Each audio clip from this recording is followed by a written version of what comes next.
Sinimulan na ng Senado ang pagtalakay kung paano masasawata ang bentahan at paglipana ng pekeng Person with Disability ID. Apektado na kasi ang mga negosyo gaya ng restaurant, pati ang revenue collection ng pamahalaan.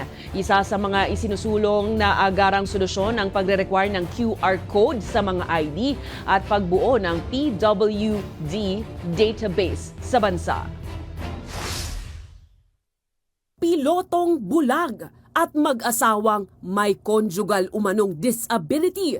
Ilan lang yan sa mga nabunyag na detalye sa Senate investigation ukol sa mga pekeng Person with Disability o PWD ID at mga taong nagpapanggap na may kapansanan. Base sa pagdinig sa Senado, talamak ang mga nagbebenta ng pekeng PWID at booklet at mayroon ding nabibili sa Facebook Marketplace. Doon pumunta sa tanggapan namin yung mga nakapag-avail ng fake ID na according sa kanila ay hindi po nila alam na ito ay fake dahil may mga taong lumapit sa kanila na nagsabi na sila po ay sa LGU nagtatrabaho. 500 to 1,500 and the last po ay meron pong kalakihan 2,500 po ang nakapagbigay. Ayon sa batas, obligado ang mga establishmento na magbigay ng 20% discount at 12% VAT exemption sa mga may PWD ID.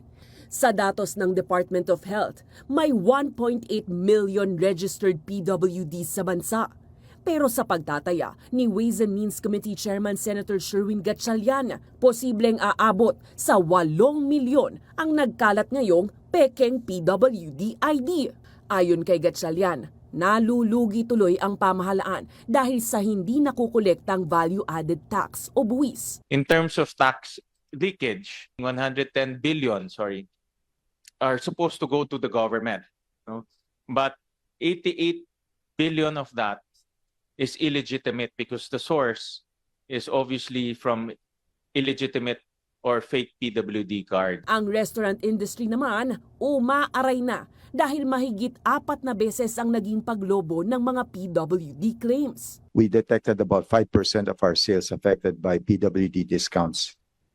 Now we are seeing close to 25% or over. Our industry was about $16 billion in 2023. If we were to factor about 25%, that means up to $1 billion was lost in sales for 2023 alone.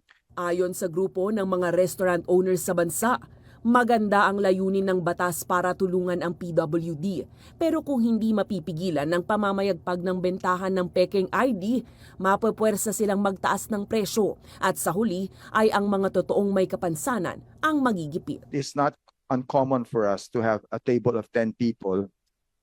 Everyone will have a PWD card. It's very regularly seen. 100% PWD card usage. Sa ngayon, ilan sa mga mungkahi ay ang pagbuo ng cloud-based real-time national database ng mga PWD, paglalagay ng QR code sa mga PWD ID cards para mabilis itong ma-counter-check, at paglalagay ng poster sa mga establishmento na nagsasabing bawal ang pekeng PWD ID.